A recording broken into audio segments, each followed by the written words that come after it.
Olá, pessoal. Estamos aqui para a nossa sexta aula do nosso curso de Física Matemática Avançada. Tá? Hoje eu vou querer discutir em detalhes com vocês uma expressão matemática que a gente chama de expansão funcional de Taylor. Qual que é a ideia? Enquanto numa série ou expansão de Taylor usual, nós expressamos uma função dada como uma soma infinita, como uma série, cujos elementos são funções mais elementares, que são potências do nosso argumento, aqui nós vamos tentar expressar um funcional como uma soma infinita de funcionais, tá bom? É essa a ideia. Na verdade, essa expansão funcional de Taylor é um tipo de caso particular do que se chama de expansão ou série de Volterra, muito utilizada por algumas comunidades de engenheiros, mas normalmente nós em física evitamos esse nome. Mas nas pesquisas de referências, né, ou de maiores estudos, pode ser interessante procurar por séries de Volterra. Então vamos lá.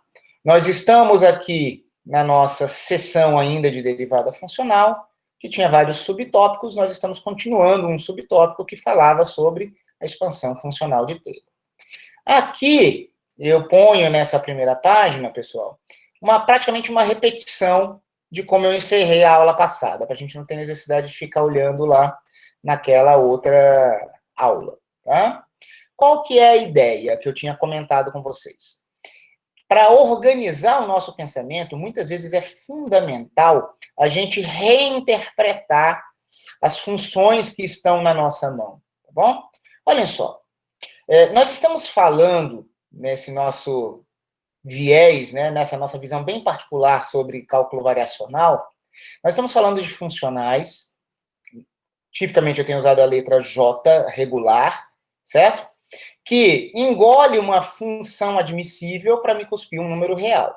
Então, notem, temos uma função base, que é análoga a um ponto x0 numa expansão de Taylor usual, e temos uma variação que é análoga ao ΔX, que aparece numa série de Taylor, ou, em outras palavras, poderíamos ter aqui um x menos x0, certo?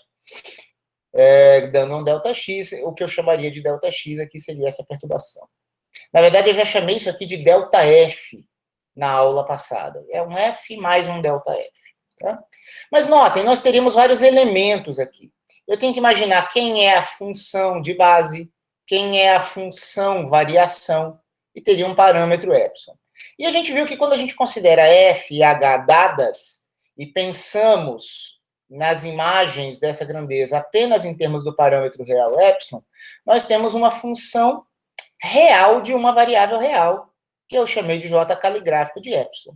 Então, é ela que é uma soma de funções elementares no sentido de Taylor. Ó, fazendo uma expansão de Maclaurin, especificamente, né, porque é em torno de zero, vale esse resultado aqui, dos nossos cursos fundamentais de cálculo. Tudo bem? E a gente vê, portanto, que são envolvidas as derivadas de ordens superiores dessa nossa função J caligráfico, tá bom? Claro, como o J caligráfico de epsilon vem do funcional tomado dessa forma, a gente pode formalmente escrever essa expressão, e eu tomei a liberdade de escrever isso aqui como uma enésima derivada de Gatot, de um funcional J, ou seja, dados f e h, eu pego um funcional J, a gente toma a derivada de Gatot e o resultado é um número, que coincide com a derivada de ordem 1 dessa expressão. E aqui eu tomei a liberdade de escrever um n aqui, já na aula passada, para falarmos numa enésima derivada de Gatot. Tá bom? Aqui vem a essência do que eu comentei com vocês, da motivação da aula. Porém, nós gostaríamos de expressar diretamente um funcional como uma soma de funcionais elementares. O jeito como a gente está vendo isso aqui é cálculo usual. Isso aqui não é o que normalmente a gente chamaria de um funcional. Isso aqui é uma função como soma de funções elementares em epsilon. É como se a gente quisesse voltar para o J não caligráfico, tá, pessoal? E aí, como eu já mencionei, tal expressão é uma fórmula ou série de Volterra. Será que a gente sabe fazer isso até primeira ordem? Sabemos, né, pessoal? Ó, porque o nosso funcional levemente deslocado da nossa função base f, ora, isso foi o que a gente chamou de J caligráfico de epsilon, truncando a expansão de Taylor do J caligráfico em primeira ordem, temos essa função em zero, mais a sua variação em relação à origem, vezes a derivada em zero. Ora, mas nós temos expressão para esses objetos. Pessoal, o J caligráfico em zero nada mais é do que o funcional original em F. Basta vocês fazerem epsilon igual a zero nessa expressão aqui.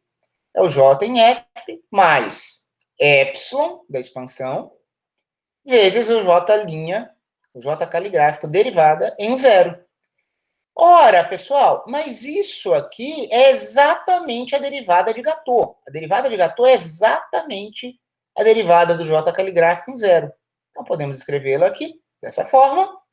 E naquele nosso raciocínio fundamental, em que a gente imagina que a nossa derivada de Gatot é linear na entrada H, certo? A nossa derivada de Gatot adquire aquela forma integral, aquela expressão integral, em que ela equivale à integral de dx, a função teste h de x aparecendo linearmente, e o resto do integrando a gente usa até como uma definição implícita da derivada funcional do funcional j em relação à função f na vizinhança de x, de um ponto dado x.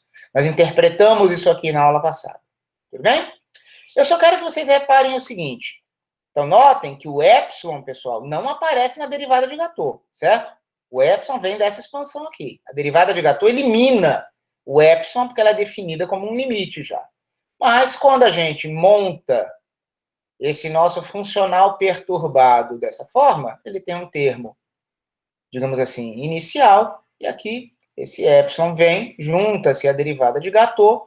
Notem que o epsilon vezes o h de x pode ser interpretado, deve ser interpretado, como a variação da minha função no ponto x. Tá bom? Aqui estamos falando de funções inteiras, mas se pensássemos nas imagens num ponto x específico, teríamos f de x mais um epsilon h de x. É esse epsilon h de x que é a variação da função no certo ponto x. Tá? Nós interpretamos isso também na aula passada, porque formalmente temos aqui algo do tipo ΔJ, delta f de x, vezes um delta f de x. Então, essa seria a contribuição, pegando este termo com o epsilon, né? Entrando o epsilon, juntando com h, multiplicando pela derivada funcional, isso seria uma contribuição para a variação do funcional numa vizinhança do ponto x. E aí você faz a integração em todo o domínio das suas funções f. Bom? Então, se vocês olharem para essa expressão, notem que a gente conseguiu se livrar dos j's caligráficos. Nós estamos expressando o nosso funcional perturbado apenas em termos da letra J, certo? Não aparece mais o J caligráfico. Então, a nossa ideia é, e os termos restantes? Notem que aqui eu pus um aproximadamente, porque eu trunquei em primeira ordem, tá? Isso aqui não é uma igualdade, isso não é igual a isso aqui. Então, aproximadamente ali no meio. As nossas perguntas são, os termos restantes, eles têm expressões integrais também? Pô, se o cara que acompanha o epsilon na primeira ordem é uma integral, tem que ter algum tipo de integral lá na segunda ordem, na terceira ordem. Que integral? Tá? Eu quero ver explicitamente qual é a cara dos próximos termos. Tá? Como obter esses próximos termos? Tá? Como obter essas expressões integrais remanescentes? Bom, aí vem aqui uma tentativa minha, que eu espero que não seja, digamos assim, exagerada, porque às vezes você fala demais e se perde, né? Você tenta dar um detalhe que não é necessário. Eu achei que era. Vamos ver. Eu vou tentar fazer aqui toda uma argumentação para eu motivar qual é a natureza desses próximos termos. Nenhum texto que eu conheço detalhou isso no nível que eu detalhei, mas eu considerava essas explicações insuficientes como uma honestidade didática, e por isso que eu recorri a esses argumentos que vocês verão agora em seguida, tá bom? Já vimos em exercícios, né, exercícios que vocês estão resolvendo para entregar, que a derivação funcional comporta-se linearmente em relação aos funcionais em que ela atua. Esse foi o primeiro exercício do nosso curso, né, pessoal? Você fazer um delta f de x de uma combinação linear de funcionais vai dar uma combinação linear das derivadas funcionais. Nós vimos isso acontecer. Então, isso nos deixa felizes. Nós gostamos quando as coisas são lineares. Notem, o funcional J, que a gente está falando, ele é um cara genérico. Ele não é linear em F. Ele não é linear em F. Mas nós vimos linearidade emergir em dois contextos. A derivada de Gatot é linear em H, foi isso que motivou essa expressão aqui integral, tá bom? E o que eu estou reafirmando agora e que a gente viu no exercício é que a derivada variacional, a derivada funcional, ela é linear em J. É fundamental a gente identificar esses elementos, né? Eu tenho um objeto, ele tem várias entradas, ele é linear no quê? A derivada funcional é linear em J. Enquanto a derivada de Gatot era linear em H. Só que, pessoal, a derivada de Gatot também é linear em J. Porque, na verdade, a linearidade em J da derivada funcional, ela é herdada da Gatot. Então, vamos lá. Eu menciono isso aqui. Vou ler aqui para vocês não ficarem perdidos nesses meus vai e vens. Ora, aquela linearidade da derivação funcional, ela é simplesmente herdada da definição da derivada de Gatot. Porque a derivada de Gatot é um limite. Tudo bem? O que eu quero dizer com isso? Eu não coloquei aqui explicitamente, porque eu considerei que, como vocês tinham feito esse exercício, seria claro, mas deixa eu voltar para a Gatotzinha aqui, onde eu tenho uma Gatot. Aqui, ó. O que eu quero dizer é que se vocês trocarem esse funcional J por AJ1 mais BJ2, o resultado será A vezes Gatot da J1 mais B Gatot da J2, para a mesma F e para a mesma H fixadas, tá bom? Analogamente, a linearidade nos funcionais que vocês resolveram nos exercícios para derivada funcional, tá bom? A linearidade desse elemento em J é herdada da linearidade desse objeto matemático em J também. Bom? Vou voltar ali para frente. Agora eu vou começar a falar de algo a mais, novos elementos conceituais aqui para gente. Aí, pessoal, imagina o seguinte. Tá bom. Os meus funcionais J não são, em geral, lineares nas funções f que eles recebem. Tá? Mas cada funcional é uma função do espaço de funções admissíveis nos reais, não é? Pessoal, nós acabamos de comentar sobre essa linearidade. Linearidade vem de você formar combinações lineares de funcionais. Ou seja, nós podemos somar um funcional com outro e podemos multiplicar funcionais por escalares. O resultado, novos funcionais do mesmo tipo. Ora, se eu posso somar dois funcionais e chegar num novo funcional, ou pegar um funcional, multiplicá-lo por um escalar e ter um novo funcional, se essas operações de adição de funcionais e multiplicação por escalar satisfizerem os axiomas de um espaço linear, de um espaço vetorial, eu formo um espaço vetorial com os funcionais. Eu vou ter linearidade no espaço dos funcionais. Certo? Não confundir isso com o espaço das funções admissíveis, onde cada um daqueles funcionais é definido. Então, aqui eu vou dar um nome para isso. Eu vou chamar de U, o espaço vetorial dos funcionais. É um espaço fechado e que tem as propriedades básicas ali de espaço vetorial, quando eu somo funcionais ou multiplico funcionais por escalares. Isso vai constituir um espaço vetorial. Tá bom? E aí, olha só o que acontece. Então, imagina agora que eu dei um nome para o conjunto dos funcionais construídos do que a gente estava falando. Agora não é um único J, agora são infinitos, tá? J's. E eu chamo de U esse espaço deles. Ora, se eu fixar para o meu trabalho uma função admissível de base Fzinho e uma certa variação admissível Hzinho, O que eu estava mencionando ali da linearidade é que a derivada de Gatot age como um funcional linear em U, no espaço dos funcionais. Olha só, os nossos funcionais de partida pegam funçõezinhas f admissíveis e me dão um real, não é isso? Ora, mas eu posso dizer que a Gatot age assim, ó. Pessoal, olha o que eu escrevi aqui. A derivada de Gatot, ela é um número, que eu escrevo dessa forma. Derivada de Gatot do funcional j em fh. Isso é um escalar, certo? Só que eu vou, no lugar do j, eu vou colocar um ponto aqui, um ponto bem marcado, bem de grande diâmetro, para sinalizar que está faltando algo a ser entrado. Eu posso pensar nisso, pessoal, como um mapa que pega um elemento de U e me dá um número real. Ou seja, já fixei a funçãozinha F, já fixei a funçãozinha variação admissível H. Se eu jogar um funcional J nesse objeto, eu tenho um número real. Ora, então se eu estou associando um número real a cada um desses objetos, quer dizer que eu tenho um funcional, não no espaço A, mas agora no espaço U. Espaço U dos funcionais definidos em A. Pode fritar o cérebro um pouco, para quem não está acostumado. Para quem já está se acostumando com matemática, esse tipo de construção é importantíssima, tá? Construir novos espaços. Então, olha que coisa interessante. Esses funcionais não são lineares nas suas entradas. Só que esse objeto aqui, ele é linear na sua entrada. Foi exatamente esse blá blá blá que eu fiz agora há pouco sobre a linearidade da Gatot em relação aos funcionais. Se eu tivesse aqui A vezes um J1 mais B vezes um J2, essa linearidade se manifestaria aqui. Teríamos A Gatot de J1 mais B Gatot de J2.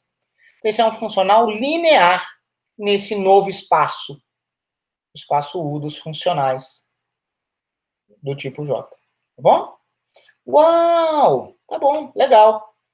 Então, eu posso interpretar, professor, a derivada de Gatot como um funcional, mas num espaço de funções diferentes. As funções dele são os J's. Isso mesmo, mas eu quero mais do que isso. Eu não fico satisfeito com isso, não vai ser isso que vai limpar conceitualmente o meu trabalho. Pessoal, eu gostaria de chegar num mapa de U para U. Eu não quero chegar num número real. Eu quero criar algum tipo de aplicação que não, né, atuando num funcional, me dê um novo funcional de algum tipo. Então, não é esse objeto que mais me interessa. Mas ele foi o meu primeiro passo didático, pedagógico aqui nessa minha discussão. Olha só, a gente pode ter um ponto de vista alternativo aqui. Olha só, a gente definiu esse objeto imaginando que o que estava faltando era o funcional J, e que a Fzinha e a H estavam dadas. Pessoal, a gente pode imaginar outro tipo de construção. Eu posso imaginar que o J já foi dado, e o que está faltando é a funçãozinha base F, a funçãozinha admissível F. Pessoal, se eu interpretar a construção desses meus números, que são as derivadas de Gatot, como sendo um mapa em que a peça que está faltando é o F, pessoal, eu vou ter um funcional. Olha só que coisa maluca. Olha só o que eu vou escrever aqui. Eu posso imaginar que se já forem dados o funcional J e a função H, e o que está faltando é a Fzinha, eu posso imaginar um mapa em que se você me der a Fzinha, que é uma função admissível do mundo A, o espaço de funções admissíveis, aí eu associo um número real, que é a derivada de Gatot. Notem como é diferente do que eu tinha feito antes. Lá eu considerava o F dado, esperava a entrada do J. E ali eu falei em linearidade nesse argumento. Aqui eu não tenho linearidade. Pessoal, mas agora eu não quero linearidade, o que eu quero é ter um funcional. Notem que esse objeto aqui, que para cada função admissível me dá um número real, ora, ele está definido de A em R. Certo? Tá? Esse novo objeto é um funcional em A. Ou seja, esse objeto, quando eu coloco a entrada a ser preenchida aqui, ele pertence ao tal do mundo U. eu tinha acabado de introduzir, porque ele é o espaço vetorial de todos os funcionais que mapeiam funções admissíveis nos reais. E esse novo camarada, ele mapeia funções admissíveis nos reais. Tá bom? Então, esse objeto é um funcional em A, enquanto o outro era um funcional linear em U. Esse aqui não é linear em A, tá bom? E aí, então, reafirmando, ó, para cada função temos esse número real e a gente expressa isso dessa forma. Interessante. Interessante. Beleza. Notem que nessa integral, que traz a nossa derivada funcional, a dependência em f está toda concentrada na derivada funcional. Vocês concordam comigo? Ó, eu tenho aqui f e uma imagem de f. Que a gente chama disso e que a gente sabe que pode ser expresso assim. Sim, mas não tem f aqui, não tem f aqui. A f está embutida em algum lugar exatamente no que a gente chama de derivada funcional, certo? Então, prestem atenção nisso na sequência da nossa discussão. A f está em algum lugar aqui dentro. Olha só o que eu vou fazer agora. Pessoal, formalmente, eu posso identificar um operador linear em U, que é o espaço dos funcionais. Lembrem-se que a gente usa o nome operador quando a gente está num espaço vetorial e temos um mapa para ele mesmo. E, além disso, esse cara é linear. É até pleonástico aqui, né? O operador, pelo menos na maioria dos casos, costuma ser uma aplicação linear de um espaço vetorial nela mesmo. Olha só o que eu estou inventando aqui agora. Pessoal, eu coloquei aqui duas entradas, dois objetos assim, porque eu quero definir uma máquina que engole um funcional e me dá como resposta um outro funcional, um cara que pertence a esse mesmo espaço vetorial de funcionais. Qual será esse mapa? Formalmente, usando essas minhas derivadas de Gatot amputadas, eu posso dizer o seguinte: se eu dou um funcional Jzão, o lugar que ele entra aqui, então para cada funcional, eu associo, entro com J aqui, olha só o que eu associo.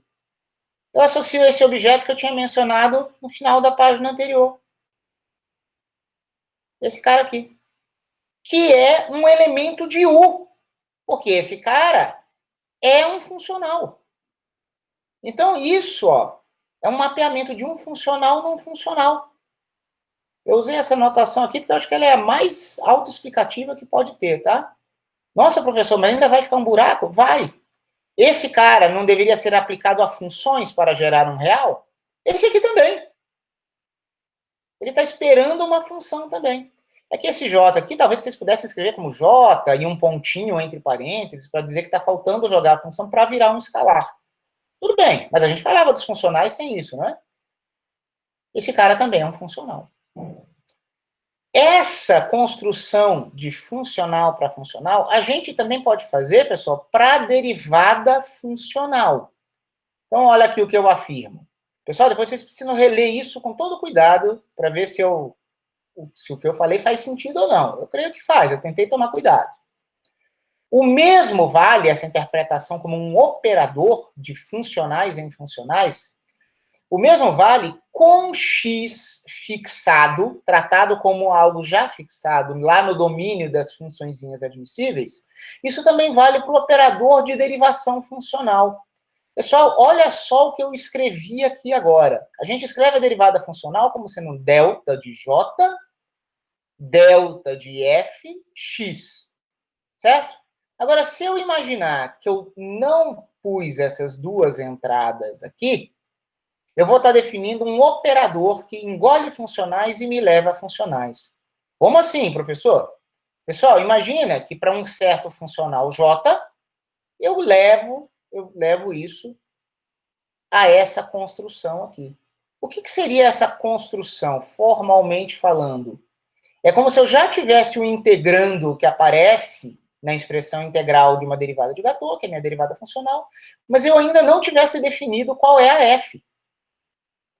Eu não escrevi o domínio desse cara aqui formalmente, mas como que está faltando é entrar a f para que o resultado seja um número real, Isso é um funcional de A em R. E esse funcional como um todo é um elemento de U. É um cara que está esperando uma função para gerar um escalar. Tá? Como eu disse, nenhum livro fala disso assim com esse nível de cuidado, mas foi o que eu senti necessário para, do jeito como eu falar, eu não estar simplesmente empurrando fórmulas de manipulação para vocês. Eu juro que eu estou convencido que o que eu estou falando aqui faz sentido. Temos objetos que dependem de Jzão, de F, de H, de X, certo? Deixando convenientemente uma dessas entradas livre e todas as outras fixas, nós identificamos diferentes tipos de mapas, diferentes tipos de aplicações. E o que eu estou tentando destacar aqui para vocês é que essas duas aplicações, em geral, são interessantes. Essa mutilação da minha derivada de Gatot, em que faltam duas coisas, se eu der uma delas, que é o funcional, eu obtenho um novo funcional, porque está esperando uma função para gerar um real, para gerar um escalar. E o mesmo vale para esse operador de derivação funcional aqui, porque para cada funcional que eu dê, que vai entrar aqui, eu terei um objeto que estará esperando uma fzinha para me gerar um número. Ah, professor, não vai gerar uma função? Não, não vai depender de x? Pessoal, eu estou imaginando que eu já fixei o x. Claro que depois, na hora da integral, eu trato como um parâmetro de integração. Mas aqui, eu interpretaria como sendo um escalar que seria gerado quando eu entrasse com a fzinha. Então, é um funcional, é um elemento desse meu espaço de funcionais. Tá bom? Talvez eu tenha sido prolixo, repetitivo, talvez isso confunda, é porque eu não quero gerar ilusões de conhecimento, regras cegas, tá bom? Mas vamos tentar ser um pouco mais prático aqui. Trocando em miúdos, cabem interpretações para nós chamarmos esses dois objetos aqui de operadores. Professor, você não acabou de dizer que o que é operador, né, falta... Como é que é? Não tinha que estar faltando a F aqui? Tinha. Tinha que estar faltando a F aqui. E aqui não tinha que estar faltando a F? Sim. Só que vocês vão ver a gente imaginando que já tem uma F lá. Vamos imaginar que o que está faltando aqui são funcionais e nós vamos chamar os resultados de funcionais, embora eles devessem ser interpretados desse jeito. Certo? Nenhum texto explica isso melhor. Os objetos corretos seriam esses aqui que eu construí. Esse e esse. Mas, na prática, o que os textos em física chamam de novos funcionais não são coisas assim. Já seriam o resultado com a F lá. Tá? Então, qual é a minha visão? Eu quero chamar esses objetos aqui de operadores esperando termos funcionais para gerarem novos funcionais. Tá? Vamos lá. Vamos tentar fazer algo mais prático para ver se fica mais claro. Finalmente, então, quem é a segunda derivada daquele meu J caligráfico em zero? Quem seria o próximo termo daquela minha expansão funcional? Certo? Eu preciso desse cara para eu ter o segundo termo da minha função funcional. Não é ele. Eu tenho que multiplicar ainda por epsilon ao quadrado sobre 2 fatorial. Mas isso aqui é um resultado que eu preciso ter. Olha só agora o que eu vou fazer. Ora, essa segunda derivada aqui em zero, isso aqui é a segunda derivada de Gatot, pessoal. Só que toda essa minha argumentação das últimas páginas foi para dizer que a gente interpreta cada delta na Gatot como um operador. Então, eu vou interpretar esse delta 2 de segunda derivada de Gatot como uma composição de duas ações de um operador de derivada de Gatot. Então, eu separo esses caras, deixo a primeira aqui fora e entro com a de dentro. A de dentro será derivada de Gatot em J em FH. Só que a de fora, pessoal, atua num funcional cuja primeira variação eu busco. Este objeto aqui faz o papel de um único J na derivada de Gatot usual. Professor, mas isso aqui não é um escalar? Então, pessoal, é isso que eu quero dizer. Os textos escrevem isso como se... e agem como se fosse o ponto aqui. como eu expliquei para vocês na página anterior. Mas eu vou chamar isso de funcional, embora o que vocês estejam vendo aqui devesse ser um escalar. Quero que vocês interpretem isso aqui como tendo o ponto no lugar, tá? Mas, por que isso? Porque eu quero dizer que uma primeira atuação desse operador delta de Gatot me dá um funcional, uma segunda atuação nesse funcional em relação às mesmas FH, eu vou iterar o procedimento. Então, olha só, o procedimento final é implementado como na nossa formulação integral? Ah, essa derivada de Gatot de fora significa que eu vou fazer uma integral em dx2 com uma função teste h num índice mudo de integração x2, e quem estaria aqui acompanhando essa função h no integrando tem que ser a derivada funcional do funcional envolvido. Então, eu vou escrever isso aqui como um del f x2, mas não é do j, é de quem faz o papel desse funcional. Este primeiro funcional, ele, por sua vez, tem uma expressão integral também. Ele é integral num outro índice mudo de integração x1, h de x1, em quem? Em j. Então, aqui é delta j, delta f de x1. O termo entre colchetes, pessoal, é o funcional cuja derivada funcional eu estou calculando por uma segunda vez. Ora, visto como um operador em f, e isso aqui é uma soma, esse operador aqui em f, ele não enxerga esses camaradas. É como se ele pudesse passar pela integral dx1 hx1, e ele vem atuar só aqui. Então, nós teríamos aqui uma integral dupla em x1, x2, h de x1, h de x2, e nós teríamos aqui um resto de integrando que vai depender desses dois índices mudos, duas variáveis de integração x1 e x2, que nós podemos rebatizar alternativamente. Nós já tínhamos visto uma definição, mas essa aqui seria a derivada segunda, derivada funcional segunda do funcional j. Se vocês acreditarem nisso, e eu tentei validar esses procedimentos com as discussões anteriores, em segunda ordem, o que a gente vai ter? Ora, j de f mais εh, meu funcional perturbado em relação à função base f, é o termo constante do j caligráfico em zero. Notem que isso aqui é o j caligráfico em zero. Aqui nós temos epsilon vezes o j caligráfico linha, a primeira derivada em zero. Nós já tínhamos visto isso aqui, como uma expressão integral. E agora o termo de ordem 2 é... notem que eu vou truncar e por isso eu pus aproximadamente, tá? O termo será epsilon ao quadrado sobre 2 fatorial, vezes um termo que é a segunda derivada do j caligráfico em zero, que foi essa expressão que nós acabamos de obter. Então, é epsilon ao quadrado sobre 2, vezes esse camarada. Agora, esse camarada é interpretado como? Se nós pudéssemos trazer cada um desses epsilons aqui para se juntar a cada um desses dois h's, nós estaríamos vendo aqui um delta 2j, variações da função em dois pontos distintos, vezes as variações das funções em dois pontos distintos. Tá? Eu não tenho muito mais o que fazer aqui. Quem entende esse termo de ordem 2 vai entender os demais. Pessoal, nós tivemos aqui uma iteração da variação de Gatot, da derivada de Gatot. Interpretamos esse cara como um tipo de operador em funcionais.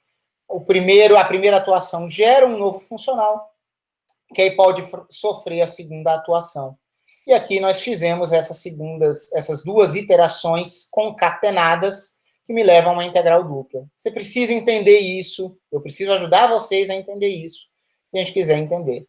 Termo de ordem 3, pessoal, seriam 3 iterações, teríamos uma integral tripla, certo? Que vai vir no epsilon ao cubo, e assim por diante, tá? E sempre vamos ter variações das nossas funções em diferentes pontos, como vocês estão vendo aqui. Então, isso deveria ser suficiente para eu convencer vocês de que, em geral, o nosso funcional perturbado será uma soma de vários funcionais. Pessoal, essa soma aqui vocês devem interpretar algo mutante, tá? A quantidade de termos nas integrais depende do n que você tá. Então, olha, n igual a 0 vai dar 1. Eita, não tem integral nenhuma. É uma constante, é esse JF. Tá bom? N igual a 1 vai ser uma integral em uma única variável, com um único ΔF e uma derivada funcional de ordem 1. É esse cara aqui, ó. Que aqui o εh faz o papel do ΔF. Tá bom? Então, a quantidade de termos envolvidas aqui depende do N. E, formalmente, nós definimos, isso aqui pode ser visto também como uma definição implícita alternativa das derivadas funcionais de ordens superiores. Notem que os sucessivos termos nesse nosso somatório devem ser cada vez menores, porque eles são controlados pelo parâmetro real epsilon. Esse epsilon está embutido nesses deltas Fs. Quanto mais delta Fs eu tenho, eu espero que eu tenha contribuições cada vez menores. Então, aqui a gente tem uma expansão perturbativa que deve se refinar quanto maior for a quantidade de termos que a gente põe em qualquer representação finita. Então, isso sugere um esquema efetivo numérico em que a gente pode truncar aqui, indo não até infinito, mas até uma ordem dada, porque nós esperamos que os sucessivos termos sejam cada vez menores, regularizados, que eles são, pelos épsilons que estão escondidos nesses ΔFs. Tá? Então, isso aqui é uma expansão perturbativa geral, uma série de Volterra adaptada para esse nosso caso aqui. Tudo bem? Então, pessoal, é central. Essa página aqui, essa construção, essa iteração é central porque eu queria explicar para vocês, e eu acho que ela depende daqueles meus argumentos das páginas anteriores. Eu tentei fazer o melhor possível. Imagino que vocês tenham dúvidas. Vamos lá. De qualquer forma, independentemente das dúvidas, eu vou colocar um exercício aqui para vocês. Eu vou colocar com data de entrega para a sexta-feira da semana que vem. Eu vou marcar isso numa mensagem eletrônica para vocês depois, para o dia 11 de setembro. Para essa semana, vocês terão este único exercício. Qual é o exercício? Imagine que você tem um funcional, pessoal, dado dessa forma aqui, ó. Um z de f é dado por um termo constante. Aí vem um termo, envolve uma integral, em que o seu integrando é uma função k1 vezes uma f, a sua f, certo? Mais 1 sobre 2 fatorial, uma integral dupla, uma certa função conhecida k2, e aqui duas ocorrências da f. Pessoal, esse funcional aqui foi formado na mão, tá bom? O z faz o papel do j, no que a gente estava fazendo. O que vocês devem fazer? Eu quero que vocês calculem as derivadas funcionais desse z, de ordem arbitrária, e mostrem que em f igual a 0, elas coincidem com esses núcleos de integração. Professor, você já deu a expansão funcional? Não. A expansão funcional, pessoal, é uma expansão do funcional perturbado. É no funcional perturbado que você vê a expansão funcional de Taylor. Aqui o que eu dei foi o funcional. Vocês têm que trabalhar nisso, achar o funcional perturbado e identificar em termos para vocês concluírem isso aqui. É isso o exercício. Tem condições aqui, né? Eu digo que essa função pode ter os seus argumentos trocados sem alterar o valor dela e assim vai. Então, é um exercício aqui para vocês pensarem um pouco. Pessoal, esse tipo de funcional aqui é absurdamente importante em teoria quântica de campos.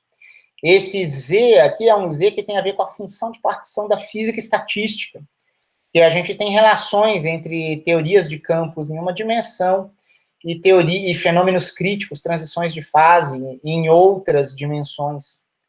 Então, não é à toa que tem essa letra Z aqui, tem tudo a ver com a ideia de função de partição. Na verdade, tem uma noção geral em teoria quântica de campos que a gente chama de funcional gerador. Nós podemos interpretar esses casos aqui como funções de correlação de campos quânticos. Isso não importa aqui agora, a gente está falando de matemática e não de física. Mas só para vocês saberem que isso aqui tem utilidade em vários desenvolvimentos relevantes de física teórica. Bom, é isso que eu tinha para falar para vocês hoje. Até breve.